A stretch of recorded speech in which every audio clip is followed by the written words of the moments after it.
living. Akak bawa lori. Nak ikut boleh? Jom. Hati-hati. Wah. Wow. Saya Ira, umur 39 tahun. Saya bermula untuk bawa lori ni pun sebab saya tengok ayah saya. Ayah saya seorang pemandu lori. Dari kecil saya dah ikut dia. Cuti sekolah saya akan ikut dia pergi travel. Dari situ saya macam berminat nak belajar bawa lori. Saya dekat, dah cukup umur ambil lesen. Apa benda wajib lah yang akak kena ada?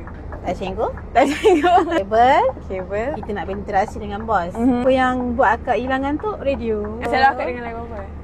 Lagu jiwa-jiwa. Jiwa-jiwa. Duduk belakang ni kat sini akak selalu. Ni barengan. katil lah, katil kak. Dia ada 2 katil, ada Oh. tanker. Dulu saya bawa tanker. Perjalanan saya jauh, long distance ke Ipoh pergi ke Maman. Itu cabaran akak. Cabaran dia, kita kerja drive malam. Kita nak park mana-mana kan, risiko untuk kita diganggu tu tinggi. Kena alert lah. Rutin akak dalam 1 minggu memang tak tidur rumah. Memang tidur dalam lori je. Ya ke?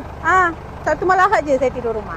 Ahad malam dah jalan balik. Kita memang banyak habiskan masa dekat lori. Cabaran juga tu. Kena korbankan masa kita dengan orang yang tersayang kan. Kadang-kadang kita pergi tempat kan, macam merendahkan kita lah. Oh ni perempuan nak bawa lori. Lelaki boleh, saya mesti boleh. Saya cakap kan. Tak ambil kisah sangat dia orang cakap.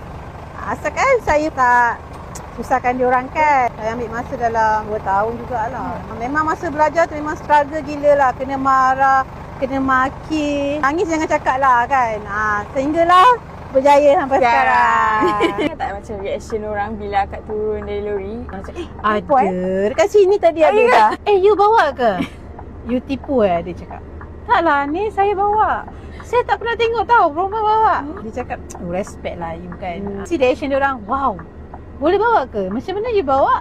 Dia orang akan cakap macam tu. untuk perempuan yang nak try tapi dia takut nak buat macam ni kan macam bidang lelaki kan. So apa advice? Kena ada keberanian. Kalau rasa awak nak bawa tapi awak tak berani, awak takkan boleh buat.